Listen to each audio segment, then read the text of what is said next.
Келтирилген зыяндын ордун жарым-жартылай төлөп берүүсүн жана тергөө менен кызматташууну эске алуу менен Бишкек шаарынын 1-Май райондук соту Жалил Атамбаевди үй камагына алуу тууралуу баш коргоо чарасы тандалды. Бул тууралуу Улуттук коопсуздук мамлекеттик кызматынын басма сөз кызматы билдирди.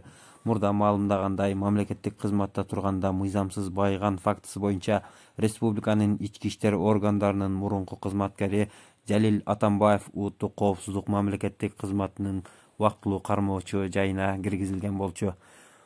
2021 жылдын 4-мартында Жалил Атамбаев жана анын жактоочулары тергөө менен кызматташууга жана белгиленген зыяндын ордун республикалык бюджеттин көрсөтүлгөн өлчөмдө төлөп берүүгө даяр экендиги жөнүндө өтүнүч келтиришкен.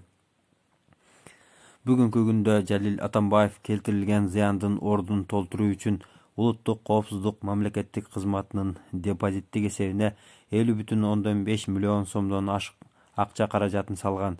Калган 50 миллион сомду ушул жылдын март айынын аягына чейин төлөп берүүгө милдеттендирилди.